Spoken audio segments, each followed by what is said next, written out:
이마누엘 칸트. 칸트는 18세기 계몽주의 시대에 활동하며 그의 사상은 현대 철학과 윤리에 지대한 영향을 미친 철학자입니다. 칸트의 생애, 철학적 업적, 그리고 그가 남긴 유산에 대해 한번 살펴보도록 하겠습니다. 칸트의 유년기라고 할 수 있습니다. 이마누엘 칸트의 어린 시절은 그의 철학적 사유에 큰 영향을 미친 배경이 되었습니다. 칸트는 1724년 4월 22일 당시 프로이센의 케니이스베르크에서 태어났으며 그의 가족은 중산층도 아니고 부유한 가정도 아닌 비교적 소박한 삶을 살고 있었습니다.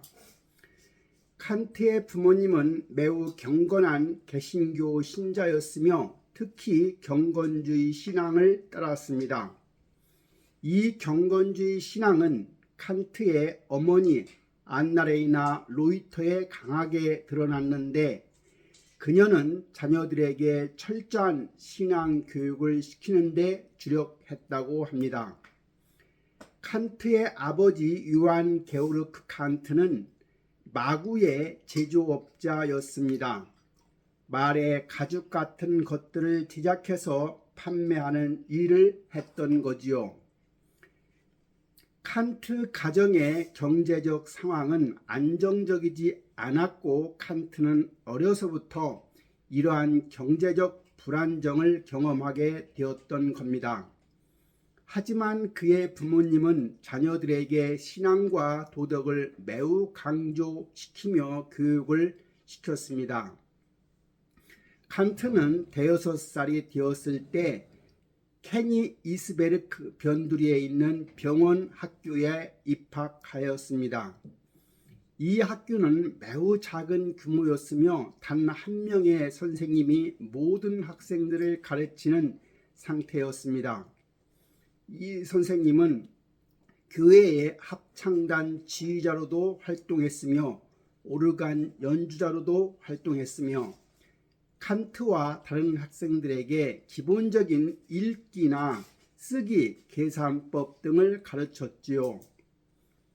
이 학교의 주요한 교육의 목표는 신앙심을 기르고 경건한 삶을 사는 것이었습니다. 칸트는 이 시기에 기독교 신앙의 중요한 개념들과 경건주의 정신을 배우게 되는데 이것은 그의 성격 형성에 깊은 영향을 끼친 것으로 생각됩니다. 칸트의 어머니는 칸트의 지적 능력을 매우 자랑스러워했고 칸트가 뛰어난 재능을 가지고 있다고 믿었던 거지요. 이러한 연유로 어머니는 칸트를 더 나은 교육을 받을 수 있도록 지역의 유명한 목사이자 교육자인 프란츠 알베르트 슐츠에게 소개했습니다. 슐츠는 칸트의 재능을 알아보고 그가 더 좋은 교육을 받을 수 있도록 돕기로 결심했지요. 결국 칸트는 8세 무렵에 슐츠가 속해 있던 콜레기움 프리데리케 아이라는 엄격한 경건주의 학교에 입학하게 됐습니다. 이 학교는 매우 엄격한 학사 일정으로 유명했고 학생들은 일주일 중 6일 동안은 아침 일찍부터 오후 늦게까지 휴식 없이 공부하는 학교였습니다. 이곳에서 칸트는 인문학이나 철학이나 신학 등의 학문을 접하게 되었고 특히 라틴어 수업에 관심을 보였습니다. 비록 학교의 생활이 고되고 지쳤지만 칸트는 라틴어를 열심히 배우고 라틴어에 대한 깊은 흥미를 느꼈다고 합니다. 당시의 라틴어는 학문적 소통에 중요한 언어였지요. 칸트는 이를 통해서 고전 철학과 문학 작품들을 접하게 되었던 겁니다. 그러나 칸트의 어린 시절은 결코 순탄치 않았습니다. 1737년에 칸트가 13살 되던 해에 어머니가 독성을 지닌 급성 류머티즘 발열로 갑작스럽게 세상을 떠나게 되었지요. 이로 인해서 아버지 요한은 더욱 경제적인 어려움에 시달리게 되었다고 합니다. 아버지의 사업이 기울어가던 차에 아내마저 잃은 요한은 칸트의 교육을 계속하기 위해 힘든 상황 속에서도 최선을 다했지요. 하지만 이러한 상황은 칸트에게 큰 영향을 미쳤고 어린 시절의 경제적 어려움과 가족의 상실 경험은 그가 자라나면서 철학적으로 깊은 영향을 주었다고 볼 수 있습니다. 칸트는 이러한 배경 속에서 자라났지만 교육에 대한 열정과 부모님의 경건한 신앙 덕분에 학문적으로는 꾸준히 성장하였습니다. 칸트의 가난한 대학 시절과 오랜 강사 시절, 칸트의 대학 생활과 초기 강사 시절은 그의 삶에서 매우 힘들었던 시기였지요. 학문에 대한 열정은 있었지만 경제적인 어려움과 사회적 여건으로 인해서 칸트는 정말 고된 시간을 보내야 했습니다. 이마누엘 칸트는 1740년에 16세의 나이로 케니스베르크 대학교에 입학하였습니다. 당시 칸트는 라틴어에 능숙했고 고전 철학에 대한 지식을 쌓아갔으며 철학이나 수학이나 자연과학 등에 특히 관심을 많이 기울였다고 합니다. 그러나 칸트의 가정은 매우 가난했기 때문에 그는 경제적 어려움 속에서 대학 생활을 하게 되었지요. 칸트는 부모님의 경제적 지원이 너무 부족했기 때문에 학비와 생활비를 벌기 위해서 여러 가지 방법을 모색해야만 했습니다. 칸트는 대학 시절 동안에 가정교사로 일하면서 부유한 집안의 아이들을 가르치는 일을 했지요. 이로 인해서 학업에 전념하기보다는 생활비를 벌기 위해 많은 시간을 할애해야만 했고 이는 그의 학업에 큰 제약을 주었던 것도 사실입니다. 1746년에 칸트의 아버지가 세상을 떠나자 칸트는 완전히 자신의 힘으로 생활을 이어가야만 했던 거지요. 경제적인 이유로 그는 학문적인 진로를 계속하기 어려운 상황에 놓였으나 학문에 대한 칸트의 열정은 결코 식지 않았다고 합니다. 이때 칸트는 특히 수학과 물리학에 대한 관심을 깊게 발전시켰던 거지요. 뉴턴의 역학 체계에 큰 흥미를 느끼며 과학적 방법론과 철학을 결합한 학문적 연구를 시도하게 됩니다. 그러나 경제적인 것과 병으로 인해 그는 한때 학업을 중단할 수밖에 없었던 시절도 있습니다. 이로 인해서 졸업에 칸트는 상당한 시간이 걸렸고 1755년에 이르러서야 케니스베르크 대학에서 철학 박사 학위를 받게 되었지요.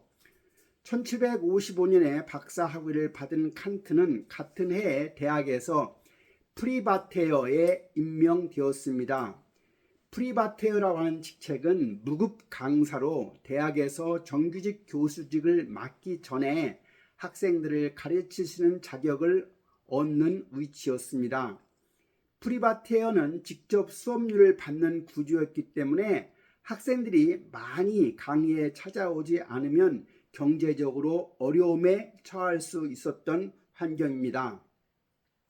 이러한 구조 때문에 칸트는 강의뿐만 아니라 계속해서 가정교사 일도 병행해야 했습니다. 칸트의 프리바테어는 거의 15년 동안이나 지속되었다고 합니다.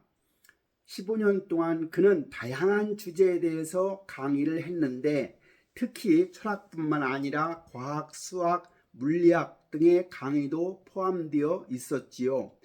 칸트는 자연과학과 수학적 원리를 철학적 사고와 결합하는 방식을 가르쳤습니다.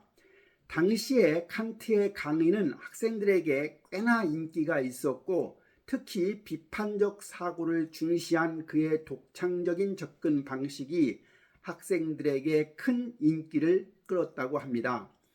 그러나 여전히 그는 가난을 피할 수 없었지요. 금전적인 어려움 속에서도 강의는 계속했습니다. 칸트는 강사로 재직하는 동안에 자기가 좋아하지 않는 여러 과목도 강의해야 했지요. 그가 철학에 주력하고 싶었지만 케니스베르크 대학에서는 자리를 잡기 위해서 다양한 과목을 가르칠 수밖에 없었습니다. 특히 당시 학문적 커리큘럼에서는 요구된 과목이 철학뿐만 아니라 수학, 물리학, 심리학, 지리학 등도 포함되어 있었습니다. 그 중에 지리학 강의는 칸트가 본래 관심을 갖고 있지 않았던 분야지요. 그는 1756년에 자연지리학에 대한 강의를 시작하게 되었는데, 그의 주요 연구 분야가 아니었기 때문에 원치 않는 과목이었던 겁니다. 그러나 칸트는 지리학에 대한 깊은 지식이 없었음에도 불구하고 성실하게 준비해서, 즉 새로운 자료를 바탕으로 강의를 진행했다고 합니다. 칸트는 자연의 현상을 철학적으로 해석하는 데 중점을 두었으며, 지리학 강의에서도 학문적 깊이를 더하려고 무진장 노력을 했다고 합니다.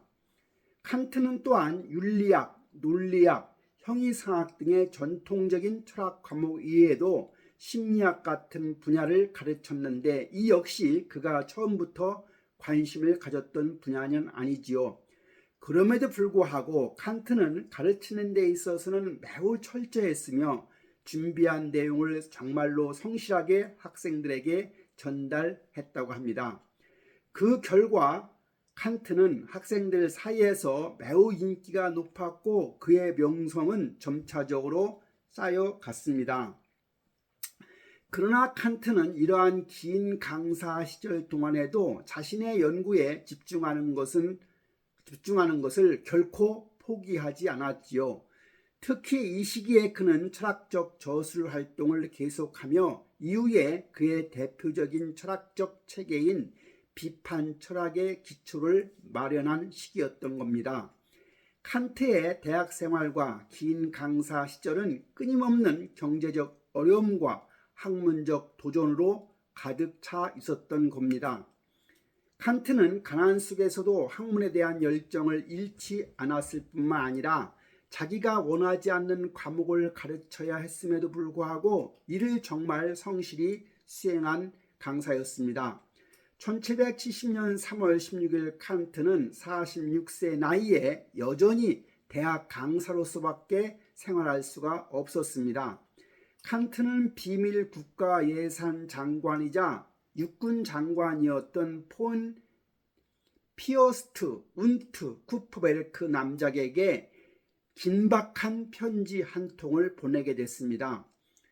칸트는 그 편지를 통해서 막 공석이 된 교수직에 지원하고자 했던 거지요. 하루 전날 수학 교수였던 랑안젠이 오랜 병환 끝에 사망하였기 때문에 자리가 비어 있었습니다. 사실 칸트는 1756년에도 교수직을 얻으려고 했으나 실패했고, 2년 뒤 다시 한번 시도했지만 또다시 좌절한 경험이 있습니다. 당시에 칸트가 처한 상황은 매우 절박했지요. 그는 대학 강사로서 보수를 받지 못했지만 그의 강의는 인기가 많았고 많은 수강생들이 강의료를 지불하기는 했습니다. 칸트는 젊은 시절부터 가난에 익숙했지만 그럼에도 불구하고 재정적으로는 큰 빚을 지지는 않았으며 그런대로 생활을 유지할 수는 있었습니다. 특히 50년대 말부터는 전직 군인이었던 마르틴 람페를 하인으로 고용해서 식당에서 매일 양질의 식사를 즐길 수는 있었습니다. 또한 칸트는 1766년 2월부터는 왕립 궁정도서관의 부사로 약간의 수입을 얻었고, 그곳에서 자유롭게 책을 이용할 수 있는 특혜도 누렸던 겁니다. 그러나 교수단의 정회원이 아닌 무보수 강사로 15년을 보낸 것은 칸트에게는 큰 부담이었던 시기입니다. 이 시기에 칸트는 매주 적어도 20시간 이상 강의를 하였고 꾸준히 저술 활동도 이어갔습니다. 그러나 칸트는 자신이 원했던 학자로서의 꿈을 이루지 못할까봐 점점 두려워했지요. 칸트는 윤리학에 대한 관심이 깊었기 때문에 윤리 교수직을 정말 맡고 싶어 했으나 공석이 난 자리는 수학 교수직이었습니다. 그래서 그는 편지에 장관에게 겸손하게 제안을 했습니다. 고인의 사위인 크리스타니에게 수학 교수직을 맡기면 어떻겠습니까? 크리스티안이 윤리학 교수였지만 수학에도 능통한 인물이었기 때문입니다. 칸트는 자신에게 윤리 교수직이 주어진다면 그가 본래의 소명을 따를 수 있을 것이라고 장관에게 희망을 전했습니다. 그러나 칸트는 윤리 교수직에 임명되지는 못했습니다. 대신에 국왕 프리드리 2세가 칸트를 논리학과 형이상학의 정교수로 임명하는 칙령을 내렸던 거지요. 결국 칸트는 교수가 되었지만 그가 원하던 윤리학 분야가 아닌 논리학과 형이상학 분야에서 교수직을 맡게 되어서 절반의 성공에 불과했던 겁니다. 칸트는 자신의 소명인 윤리와 도덕 분야에서 일할 수 있는 꿈이 왕의 명령으로 좌절된 셈이었지요. 이 상황을 칸트는 극복하기 위해서 그는 10년을 더 기다려야 했고 그 과정에서 결국 순수이성 비판이라는 책을 집필하게 된 것입니다. 이 책은 그가 느꼈던 의무감과 곤경을 해결하기 위한 학문적 돌파구였지요. 비록 칸트가 원하지 않았던 과목을 가르쳐야 하기는 했지만 칸트는 자신의 교수로서의 의무를 다하며 형이상학과 자연지리학, 인문학 등 다양한 주제에 대해서 열정적으로 강의를 했습니다. 칸트의 강의는 유머와 명쾌함으로 가득 차 있었고 학생들에게 매우 인기가 있었습니다. 칸트의 제자인 요한 고트프리드 헤르더는 그가 강의할 때 명랑한 태도와 유머를 강조했으며 그의 풍부한 지식이 대화 속에서 자연스럽게 흘러나왔다고 전하고 있습니다. 칸트의 강의는 매우 유명해졌고 많은 학생들이 필사한 그의 강의록이 널리 퍼질 정도였습니다. 그러나 칸트는 이러한 강의록이 자신의 생각을 제대로 전달하기 어렵다고 생각했던 거죠. 칸트는 대학의 다른 교수들과 거의 교류하지 않았습니다. 그들의 사소한 경쟁과 술책에도 절대 휘말리지 않으려고 노력했습니다. 그는 동료 교수들의 학자적 자만심을 비웃기도 했습니다. 그렇다고 칸트가 개팍한 외톨이는 아니었습니다. 칸트는 매우 사교적인 성격으로 자주 친구들과 만나 잡담도 하고 농담도 나누며 논쟁을 즐겼던 것으로 전해집니다. 그의 식탁 모임에는 학자뿐만 아니라 상인과 가정주부들도 포함되어 있었지요. 이들은 칸트와 함께 시간 속에서 큰 즐거움을 느끼게 되었습니다. 식사 후에 칸트는 종종 강변을 걸으며 산책을 즐겼다고 합니다. 즉 신선한 공기 속에서 좋은 생각이 떠오른다고 믿었던 거지요. 칸트의 순수이성 비판과 그 의미를 보면 칸트는 순수이성 비판을 통해서 철학사에 중요한 혁명을 일으켰던 겁니다. 순수이성 비판이라는 책은 단순한 철학서가 아니지요. 10년에 걸친 깊이 있는 연구와 고뇌의 창작물이었던 겁니다.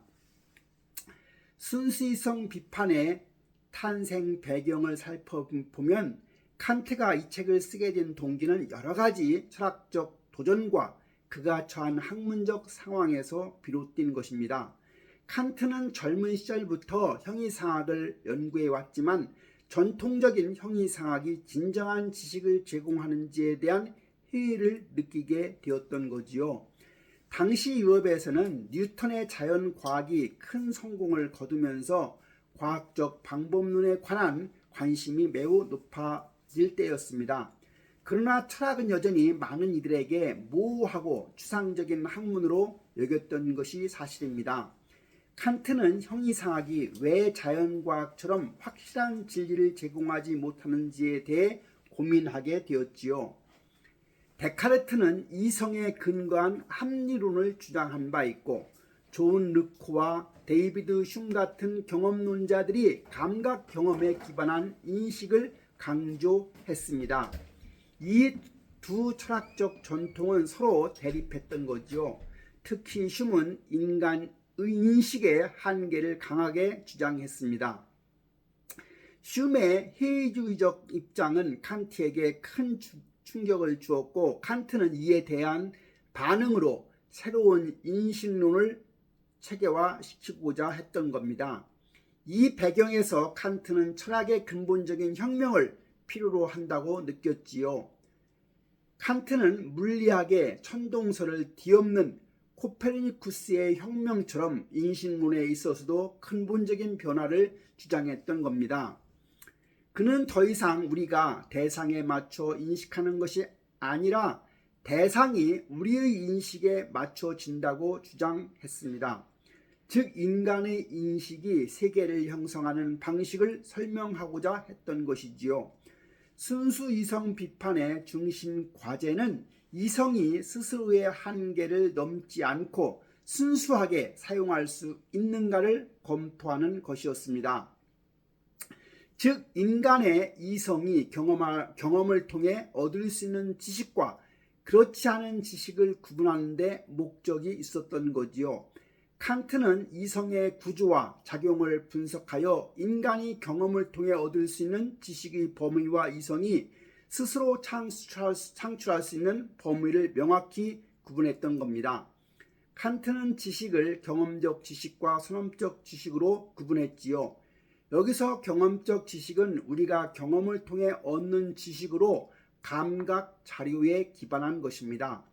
반면에 선험적 지식은 경험에 의존하지 않고 인간 이성 자체에서 나오는 지식을 말합니다.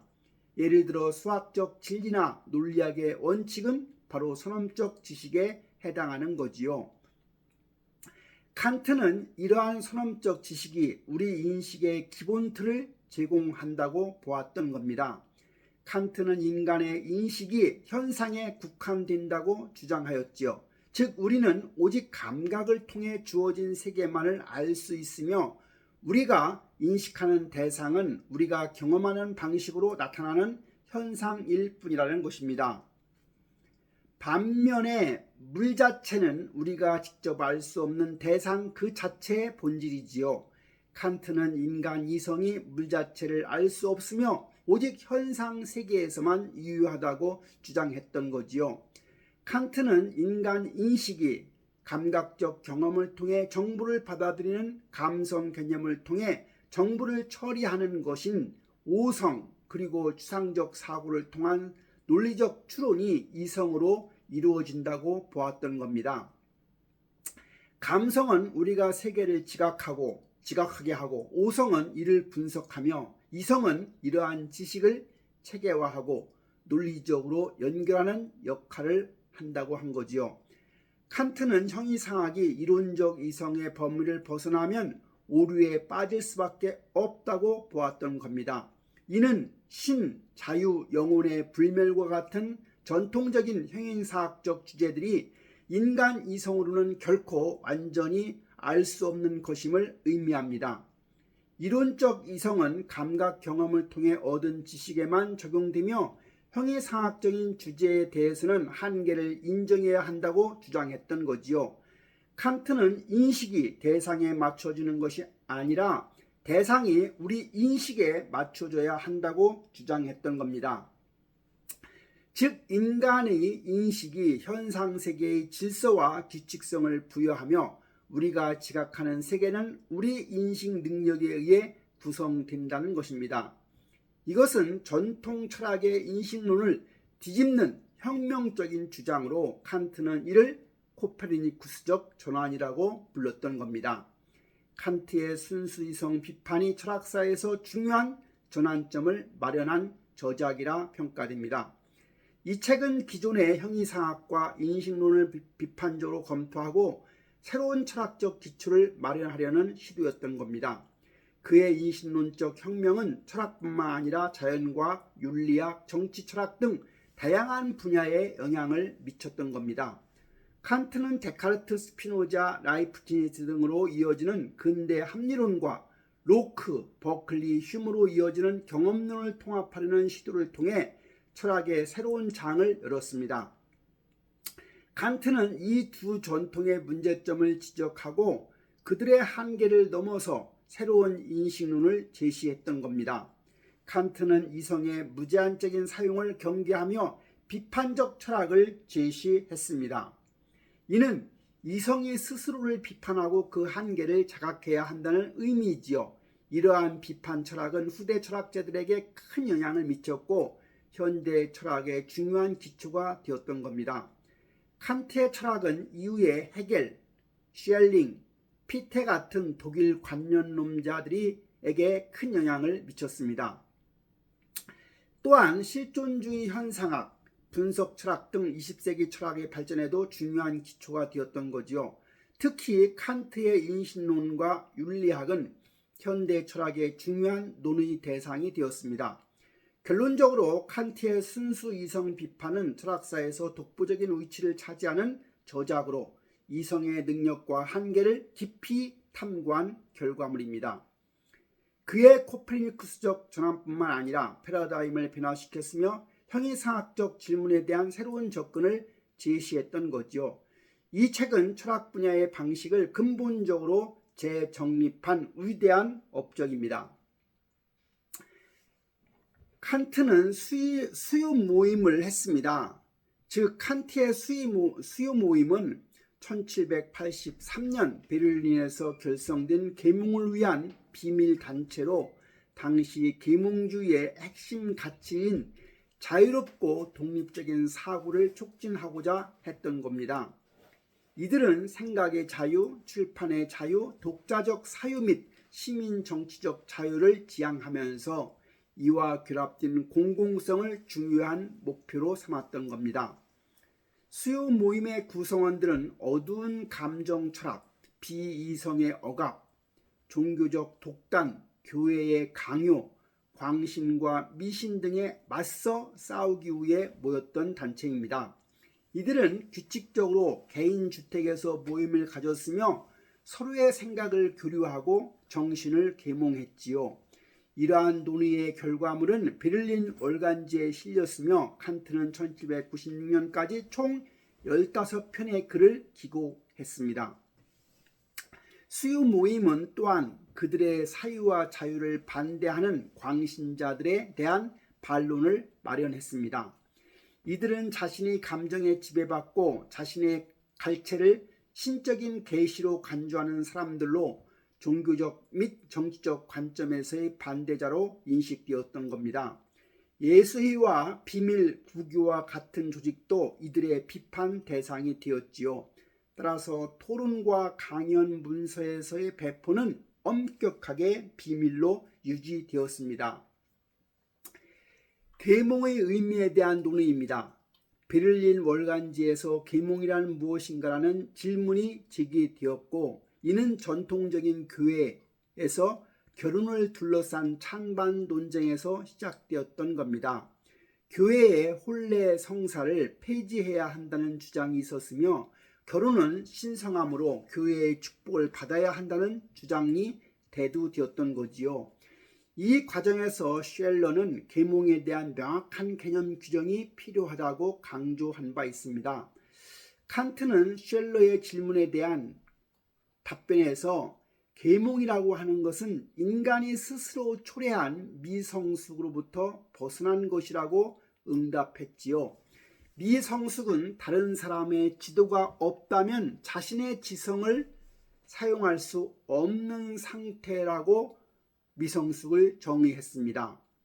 그는 미성숙이 지성의 부족이 아니라 다른 사람의 지도를 받지 않고 지성을 사용할 결단력과 용기가 없는 상태에서 비롯된다고 보았던 겁니다. 칸트는 과감히 알려고 하라 라는 구호를 통해서 자기 자신의 지성을 사용할 용기를 강조한 학자입니다. 칸트는 계몽을 언제나 스스로 생각한다는 원칙으로 정의하면서 이를 위해 사람들이 공론장에서 자신의 이성을 공적으로 사용할 수 있는 자유가 필요하다고 주장했던 겁니다. 이는 학자가 공적인 자리에서는 얼마든지 자신의 입장을 자유롭게 표현할 수 있어야 한다고 하는 것을 의미합니다. 칸트는 심지어 종교와 군주도 공론장에서는 사상의 자유는 억제해서는 안 된다고 주장했던 거죠. 칸트의 수요 모임은 계몽주의 이상을 실현하기 위한 중요한 활동으로 인간의 이성과 자율성을 중시하는 논의의 장이었습니다. 수요 모임에서 제기된 다양한 아이디어와 토론은 이후에 칸트의 철학적 작업과 현대 철학의 발전에 크게 기여한 것이 사실입니다. 즉 수요 모임에서의 논의는 사람들에게 자기 생각을 자유롭게 표현하고 더 나아가서 사회적 변화를 이끌어내는데 중요한 역할을 한 것으로 평가할 수 있겠습니다. 순수한 도덕을 찾아서라는 내용입니다. 칸트의 도덕적 형이상학은 그의 철학적 사상의 중심축 중 하나로 인간 존재의 본질과 도덕적 행동의 근원을 탐구하는 데 중점을 두고 있습니다. 그의 사상은 루소의 사상에 영향을 받아 형성되었으며 이러한 영향을 통해서 인간 존재에 대한 새로운 이해와 도덕, 형이상학의 토대를 마련했던 거지요. 다음은 칸트의 도덕 철학에 대한 자세한 설명을 해보도록 하겠습니다. 1762년 칸트는 루소의 에밀 또는 교육에 관하여라는 것을 읽기 시작하면서 자연적인 인간상에 대한 깊은 매력을 느끼게 되었습니다. 칸트는 교육받은 인간의 모습, 즉 가면을 쓰지 않고 자연스러운 모습으로 살아가는 인간에 대한 것을 고민하게 되었지요. 또한 청년 시절에 칸트는 뉴턴의 자연과학적인 세계관을 진지하게 수용하면서 이러한 경험이 그를 더 깊은 철학적 탐구로 이끌게 되었던 거지요. 칸트는 1765년 미와 숭고의 감정에 관한 고찰의 여백에 오직 물리적 세계 인식만이 인간의 명예를 세울 수 있다고 믿던 때가 있었지요. 즉 그렇게 기록함으로써 이전에는 물리적 세계의 인식만을 중요하다고 생각했음을 고백한 결과였습니다. 이는 그의 사상이 루스의 영향으로 변모하고 있었음을 보여주는 예라 하겠습니다. 1770년경 칸트는 도덕 형이상학이 인간의 태도나 감정에 대한 고찰을 넘어서야 한다는 결론에 도달했습니다. 그는 도덕 형이상학이 단순한 개별적인 주관의 의혹에 국한되어서는 안 된다고 생각하는 거지요. 도덕 형이상학자로서 그는 도덕 법칙의 최고 원리를 명확하게 정립하고자 했던 겁니다. 그는 경험적인 현상이 이 원리에서 어떤 역할도 하지 못한다고 주장했지요. 그러나 칸트가 이러한 사상을 완성하기 전까지는 적어도 10년 이상이 걸렸던 겁니다. 1770년 3월 31일 그는 내각의 명에 따라 논리학 및 형이상학 교수로 임명되었습니다. 그의 도덕적 전문성은 고려되지 않았고 그는 다른 과제들에 몰두해야 했습니다. 이 시기 동안에 칸트는 순수 이성 비판에 전념하면서 그의 실천 철학은 여기서 단지 암시로 나타날 수밖에 없었습니다. 1785년 4월 8일 칸트는 도덕 형이상학 정초라는 것을 출간하였습니다. 이 작품에서 그는 도덕적 견지에서 선한 것의 특성을 문제 삼아 봤지요. 그는 도덕적 의식을 지닌 주체만이 선하거나 악할 수 있다고 주장하면서 선의 근원을 주체적 능력에서 찾고자 했습니다. 칸트는 다음과 같은 질문을 던져봤습니다. 선의 근원이 인간의 정신적 능력인가? 그러나 그는 지능이나 오성, 학문적 지식이 도덕적 가치와는 무관하다고 답했습니다. 그렇다면 기질이나 행운은 어떤가? 칸트는 그것들도 도덕적 선의 근원이 될 수 없다고 주장했습니다. 그는 이 세상에서 그리고 이 세상 밖에서 어떤 제한 없이 선한 것으로 생각할 수 있는 것은 오직 선한 의지뿐이라는 규정으로 도덕의 최상의 원리를 정립했습니다. 그는 도덕성의 합리적 근거를 신적인 전능한 의지에서가 아니라 인간 의지의 자유에서 찾았던 거지요. 칸트는 1788년 실천 이성 비판에서 내 안의 도덕 법칙을 인간 의지의 자유에 근거하여 찬양했습니다. 그는 경험의 영역과 도덕의 영역이 서로 결합할 수 없는 세계로 보일 수 있다는 비판을 받았지요. 즉 도덕의 영역은 이 세계에 관한 것이 아니다라는 이의가 제기되었던 겁니다. 칸트는 윤리학이 경험적 부분을 가진다는 사실을 인정했지만 그럼에도 불구하고 순수한 도덕 철학의 가치를 높이 평가했습니다. 그의 도덕 형이상학은 도덕성이 퇴색한 시대에 특히 가치 있는 시도로 여겨집니다. 칸트는 도덕적 법칙을 순수하고 참된 본질에서 추구하려는 노력을 통해서 인간 존재의 도덕적 가치를 재조명하고자 했던 거지요. 칸트의 도덕 철학은 인간의 이성과 도덕적 행동의 원리를 탐구해서 인간 존재의 본질과 도덕성을 규명하는 데 중요한 역할을 했습니다. 그는 개인의 자유와 책임을 강조하면서 도덕적 행동이 무엇인지를 깊이 고민했지요. 그의 철학은 현대 윤리학과 도덕 철학의 기초를 마련하며 이후의 철학적 논의에 큰 영향을 미쳤던 겁니다. 칸트는 도덕적 존재로서 인간이 갖춰야 할 기본적인 특성과 원리를 탐구하면서 보다 나은 사회를 위한 도덕적 기준을 제시했습니다. 검열에 저항한 칸트 프리드리 빌레움 2세가 군주로 즉위한 후에는 그는 1788년 7월 3일 프라이 헤어폰 젠틸리카를 파면하고 신학자인 요한 크리스토퍼 벨러를 그 성직부의 수장으로 임명했지요. 칸트는 국가와 교회의 권위에 반기를 들면서 자유에 대한 신조를 더욱 급진화했습니다. 왕과 벨로는 칸트가 자신의 철학을 기독교의 교리를 왜곡하고 있다고 판단하였습니다. 이후에 칸트는 검열을 피해 정치적 논평을 시작하게 되었고 1795년 4월 5일 프랑스와 프로이센 간의 단독 강화에 영감을 받아 영구 평화론을 썼습니다. 이 책은 출판에서 완전한 성공을 거둔 작품이지요. 1797년 11월 10일 프리드리 빌레움 2세가 사망하고 그의 후계자인 프리드리 빌레움 3세가 즉위하면서 벨러 장관을 면직하게 되었죠. 새로운 왕은 계몽의 자유를 억압하지 않았고 칸트는 다시금 교회와 국가에 대해 자유롭게 비판적인 태도를 표명할 수 있게 되었던 겁니다. 이마누엘 칸트의 말년은 그의 건강 악화와 함께 개인적인 성찰의 시간이었습니다. 칸트는 국가와 교회의 권위에 반기를 들면서 자유에 대한 신조를 더욱 급진화했습니다. 왕과 벨로는 칸트가 자신의 철학을 기독교의 교리를 왜곡하고 있다고 판단하였습니다. 이후에 칸트는 검열을 피해 정치적 논평을 시작하게 되었고 1795년 4월 5일 프랑스와 프로이센 간의 단독 강화에 영감을 받아 영구 평화론을 썼던 겁니다. 영구 평화론, 이 책은 출판에서 완전한 성공을 거둔 작품이었죠. 1797년 11월 10일 프리드리 빌레름 2세가 사망하고 그의 후계자인 그 프리드리 빌레름 3세가 즉위하면서 상황이 많이 좋아졌습니다. 새로운 왕은 계몽의 자유를 억압하지 않았고 칸트는 다시금 교회와 국가에 대한 자유롭게 비판적인 태도를 표명할 수 있게 되었습니다. 칸트의 생애를 돌아보면 칸트는 심각한 병에는 걸리지 않았고 하루도 병상에 누운 적은 없다고 자랑한 바 있습니다. 칸트는 스스로 정한 규칙적인 생활을 통해서 자신의 건강을 유지하고자 하였던 사람이고 이는 단순한 치료법이 아닌 그의 철학적 접근이었던 것 같습니다. 칸트는 건강과 도덕적 관점에서 생명력을 최대로 끌어올리기 위해 노력했던 거죠. 칸트의 일상은 매우 규칙적이어서 매일 아침 5시 15분에 하인 람페에 의해 깨어졌고 붉은 비단 띠가 달린 노란색 침실 가운과 나이트캡을 착용한 후에 연구방으로 가서 먼저 차를 마시고 담배를 피웠습니다.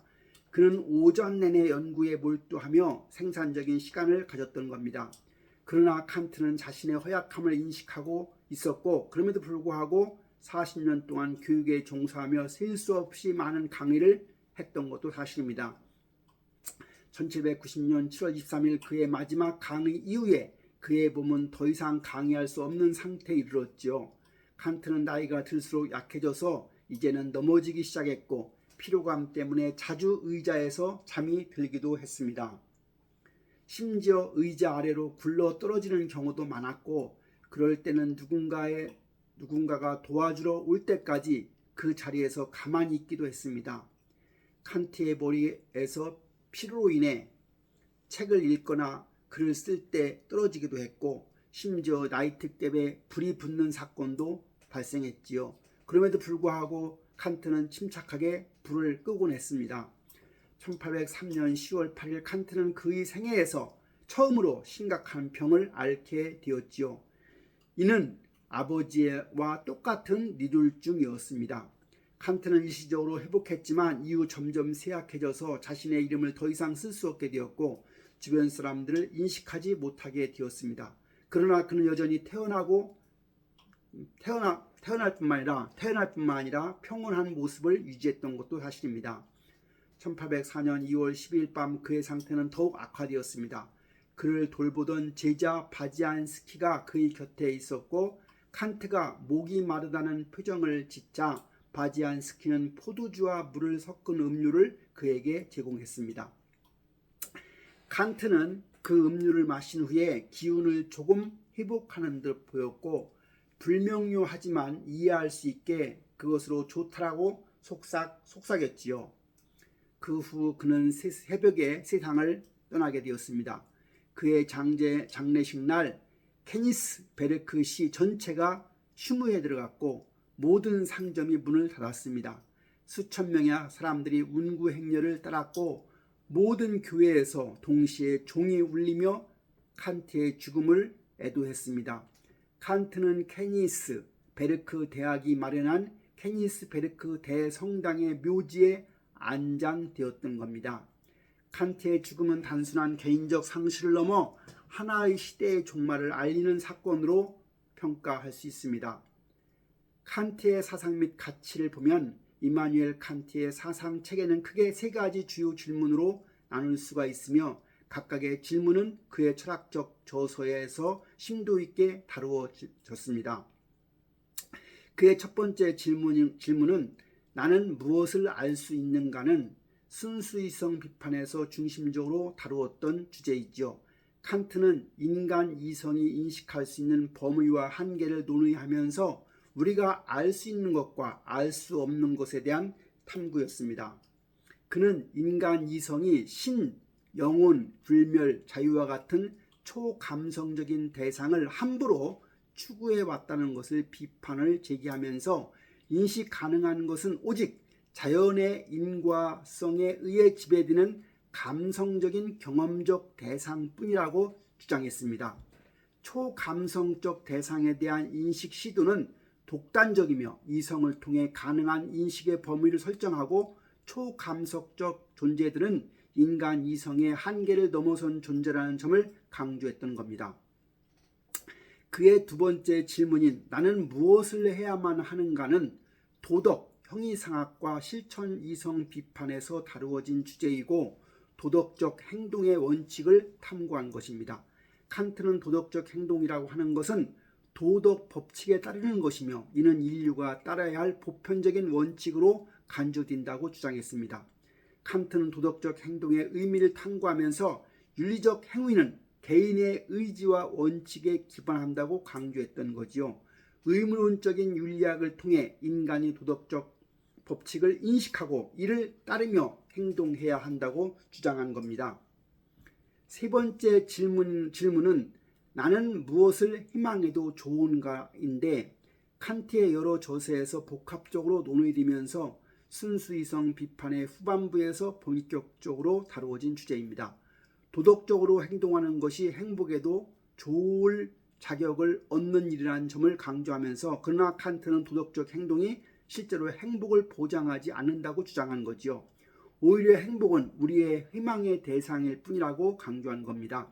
도덕적 행복의 분배는 전능한 신의 존재를 가정해야 가능하다고 보면서 이를 통해 도덕과 종교가 연결된다고 했지요. 이 질문은 칸트의 종교 철학인 도덕 신학의 핵심을 이루며 나는 무엇을 희망해도 좋은가? 라는 물음은 궁극적인 행복, 즉 최고선의 문제와 밀접하게 연결됩니다. 칸트의 사상은 인간 이성의 한계를 탐구하고 도덕적 행동의 필연성을 강조하면서 신의 존재를 통한 행복의 가능성을 탐구하는 것으로 요약할 수 있겠습니다. 이 세 가지 질문은 그의 철학 체계를 구성하며 인식론, 윤리학, 종교 철학이 서로 연결되어 있다는 점이 특징이겠습니다. 칸트는 이러한 문제를 통해서 인간 존재의 의미와 목표를 찾고자 하였던 사람이고 이로써 그의 철학적 여정이 형성되었던 겁니다. 이 세 가지 질문을 통해서 우리는 칸트 철학의 핵심 사상과 그가 추구한 도덕적이고도 철학적인 목표를 이해할 수 있습니다. 이마누엘 칸트는 현대 철학의 전환점에 서 있는 사상가로 그의 철학은 근대 이후 철학과 사회과학, 인문학 분야에서 지속적인 영향을 미치고 있는 것이 사실입니다. 칸트는 18세기 유럽 철학에서 경험론과 합리론의 대립을 해결한 거인으로 그의 저서는 이러한 두 철학적 입장을 통합하려는 시도로 해석됩니다. 17세기와 18세기에 존재하는 다양한 영국 및 대륙 철학자들은 칸트의 작업 이전에는 경험론과 합리론이라는 구분이 없었으며 이들은 오히려 플라톤 학파나 아리스토텔레 학파를 자칭했습니다. 칸트는 순수이성 비판을 통해서 이러한 대립을 명확히 하고 두 학파의 본질적인 문제를 분석해서 그 해결책을 제시했던 겁니다. 그래서 칸트의 철학은 근대 철학을 칸트 이전과 이후로 나누는 중요한 분기점으로 평가받으며 칸트는 모든 철학적 사조가 그를 거쳐 다시 갈라져 나가는 호수와 같은 역할을 했던 겁니다. 칸트는 또한 근대적 의미의 윤리와 도덕에 대한 체계적인 논의의 시작을 알린 인물이지요. 칸트는 인간이 지켜야 할 의무론적 윤리를 탐구하고 무엇이 옳고 그른지를 명확히 하려고 노력했습니다. 칸트의 철학에서 도덕적 행동은 도덕 법칙에 따르는 것이고 이는 의무를 다하는 것과 밀접하게 연결된다고 하겠습니다. 이러한 인식론과 실천 이성을 구분함으로써 그는 윤리학의 구조를 체계적으로 펼쳤던 겁니다. 칸트는 판단력 비판을 통해서 인간의 미적 인식에 대해서도 논의하였으며 이는 그가 인류 지식 체계에 기여한 바를 더욱 확장시키는 역할을 했던 겁니다. 칸트는 자신의 사상을 통해서 경험과 이성이 어떻게 조화를 이룰 수 있는지를 보여주었고 그가 남긴 철학적 유산은 현대 철학의 많은 흐름에 영향을 미친 겁니다. 저명한 철학자 알샤트는 칸트 이전의 철학자들을 불완전하게 이해해도 현대 철학을 이해하는 데는 큰 지장이 없지만 칸트를 불완전하게 이해하게 되면 현대 철학을 이해할 수 없다라고 말하며 칸트의 중요성을 강조했던 거죠. 칸트는 스스로 데이비드 흉의 책을 읽고 미망에서 깨어났다고 표현했는데 이는 그가 흉과 같이 인간 경험의 범위 내에서 철학을 탐구하려 했음을 나타냅니다. 그러나 그는 흉의 방법론을 그대로 따르지 않았고 경험이 가능하게 하는 원칙을 탐구했던 겁니다. 흉의 경험론이 모든 경험이 공유하는 일반적 성질에 초점을 맞춘 반면에 칸트는 모든 경험이 가져야 할 형식에 주목했던 거지요. 칸트는 경험론과 합리론은 종합해서 새로운 철학적 입장을 제시했으며 이로 인해서 칸트의 사상은 현대 철학에서 아주 중요한 이정표가 되었던 겁니다. 결국 칸트의 철학은 경험론과 합리론의 조화, 윤리적 행동의 규범, 그리고 미적 인식의 체계적인 탐구를 통해서 인간의 지식과 도덕에 대한 깊은 이해를 제공해서 이는 오늘날 철학의 많은 분야에서 지속적인 영향을 미치고 있다고 보겠습니다. 칸트의 작업은 인간 존재에 대한 이해를 확장하고 근대 철학의 토대를 마련하는 데 중요한 역할을 했던 겁니다. 칸트의 얽힌 일화들을 보면 몇 가지 재미있는 것이 있습니다. 이마누엘 칸트는 그의 철학적 사상으로가 아니라 그의 개인적 일화와 생활 방식으로도 많은 사람들의 주목을 받은 인물이지요. 칸트는 한국의 고등학교 교육 과정에서 도덕 철학의 중심 인물로 여겨지며 그의 이성 중심의 사상이 다양한 윤리적 주제에 영향을 미쳤다고 합니다. 생명윤리, 성전쟁, 평화, 법적 정의 등 여러 분야에서 그의 사상은 중요한 참고 자료가 되었지요. 학생들은 종종 그의 이론을 통해서 윤리적 문제를 논의하고 시험에서 칸트의 사상을 다루는 문제들을 자주 맞이하게 됩니다. 이로 인해서 그의 이름은 생윤 공무원이라는 별명으로도 불릴 정도입니다. 칸트는 평생 고향인 케니스베르크에서 살았고 생전에 한 번도 150km 이상 이동한 적이 없었던 인물입니다. 칸트의 고향은 제2차 세계대전 이후에 러시아와 폴란드에 편입되었고 현재 그의 생가와 유적지는 러시아 영토에 위치하고 있어서 독일을 대표하는 철학자의 유산이 다른 국가에 있다는 점도 정말로 아이러니하게 여겨집니다. 칸트는 생전 러시아 장교들을 가르쳤고 러시아 여제에게 교수직을 요청하기도 했습니다. 이런 연관성 때문에 현재 정치적 상황 속에서 칸트의 철학이 언급되는 경우도 있습니다. 칸트는 보통 지루한 철학자로 알려져 있지만 일상에서는 다정하고 농담을 즐기는 재미있는 인물이었지요. 칸트는 혼자 식사하는 것을 불행하다고 여기고 항상 사람들과 식사를 즐겼다고 합니다. 특히 술을 싫어하는 사람이나 과음하는 사람 모두를 경멸했다는 일화가 있습니다. 결혼에 대한 소문이 있으나 칸트는 경제적 이유로 결혼하지 못한 것으로 알려져 있습니다. 젊은 시절 그는 사교적인 성격이었지만 가난으로 인해서 결혼을 끝까지 미루었지요. 이후 중년이 되면서 규칙적인 생활을 하게 되었고 매일 오전 5시에 일어나 강의를 준비했습니다. 그의 일상적인 습관은 매우 규칙적이었고 사람들은 그의 산책 시간에 맞춰 시계를 맞추었다고 합니다. 그러나 칸트도 2번 산책을 빼먹은 적이 있었는데 그 이유는 프랑스 혁명과 루스의 책을 읽던 중에 산책을 빼먹었다는 일화입니다. 이러한 이야기는 칸트의 철학과 인간적인 면모를 동시에 보여주는 겁니다. 장자크 루스의 저서를 읽기 전까지 칸트는 철저한 엘리트주의자였다고 합니다.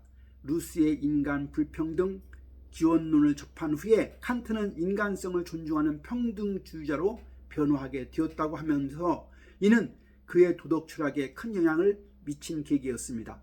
칸트는 평생 케니스베르크에서 머물렀지만 다양한 과목을 가르치는 교수로서 활발히 학문 활동을 했던 거지요.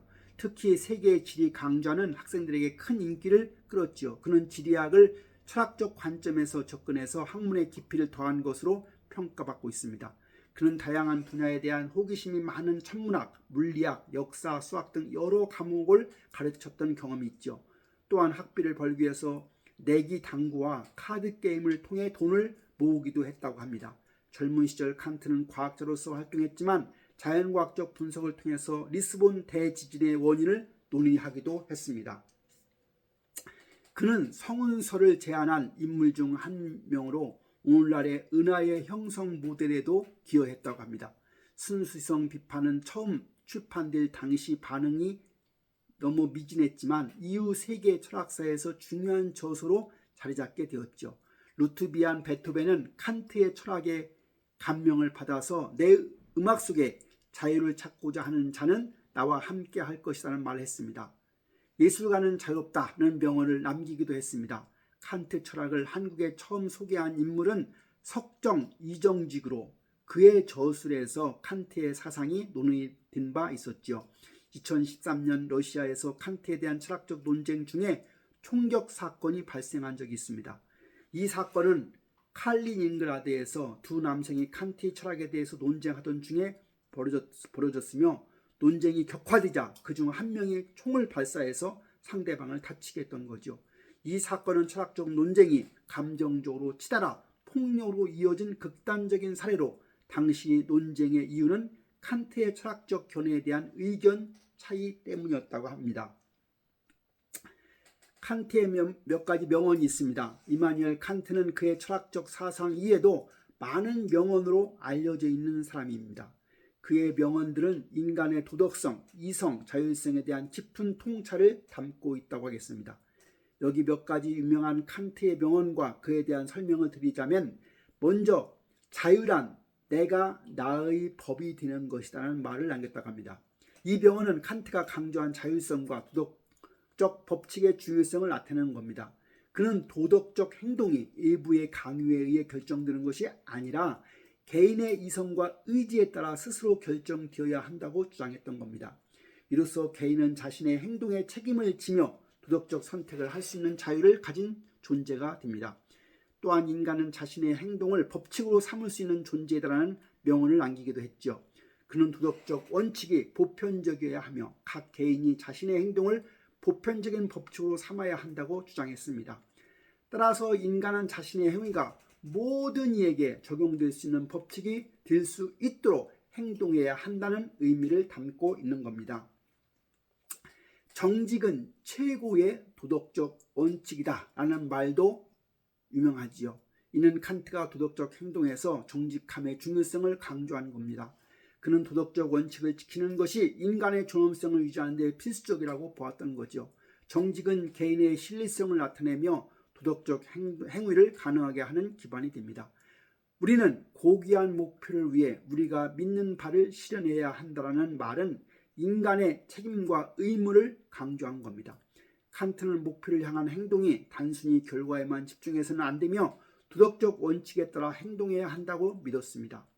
이는 각 개인이 자신의 신념과 가치에 따라 행동함으로써 사회에 기여할 수 있음을 상징합니다.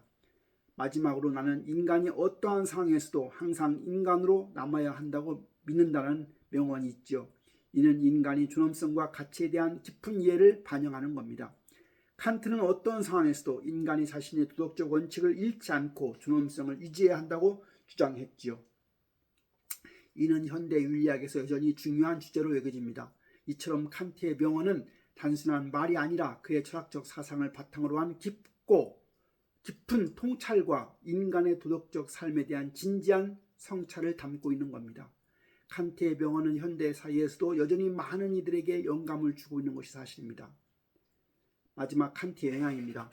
이마누엘 칸트의 철학은 여러 후속 사상에 큰 영향을 미쳤지요. 먼저 독일 관념론에서는 요한 고틀리프 피테가 칸트의 철학을 연장하고 보완한다고 주장하였습니다. 그러나 칸트 본인은 자신의 철학이 완전한 책이라고 반박하였죠. 이후에 프리드리 셀린과 요한 크리스토프 헬덜링이 칸트의 주관적 관념론의 한계를 지적하면서 낭만주의적 관념론을 발전시켰고 게오르그 헤겔은 이들을 비판하며 객관적인 관념론을 주장하게 되었습니다. 신칸트주의는 1870년부터 1920년까지 유럽의 강단 철학을 지배하게 되었습니다. 예른스트 가시러, 헤르만 코엔, 하일리 리켈트 등이 칸트의 순수성 비판을 중심으로 과학주의적 철학을 발전시켰습니다. 현상학과 실존주의에서는 에드문트 후설, 막스 젤러, 칼 야스퍼스, 마르틴 하이데거가 칸트의 초월성 개념을 재해석하여 자신들의 고유한 사상에 통합하였죠.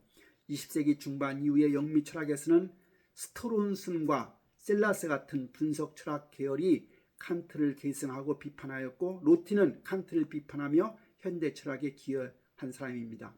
존 롤스와 위리겐 하버머스는 칸트의 윤리학과 정치 철학을 현대적으로 계승하고 있는 저명한 철학자로 알려져 있지요. 현대적 적용 측면에서 칸트의 세계 시민 개념은 글로벌화와 관련하여 현대 윤리학 논의의 중요한 주제로 부각되었습니다. 이성의 공적 사용 개념은 현대 사회의 윤리적 문제를 다루는 데 기초가 되죠. 마지막으로 한국에서는 칸트의 사상이 매우 큰 영향을 끼쳤으며 중고등학교 교육 과정에서도 중요한 주제로 다루어지고 있습니다. 칸트의 윤리학은 도덕적 원칙을 가르치는 데 있어 필수적인 요소로 자리 잡고 있었던 겁니다. 칸트의 영향력은 철학적 전통을 넘어 사회, 정치, 윤리 등 다양한 분야에 걸쳐 깊이 남아있으며 현대에도 여전히 중요한 논의의 기초가 되고 있는 것입니다. 이상으로 임마누엘 칸트의 삶과 사상에 대한 개요를 마치도록 하겠습니다. 그의 철학적 질문과 탐구는 오늘날에도 여전히 중요한 의미를 지닌다고 평가할 수 있겠습니다.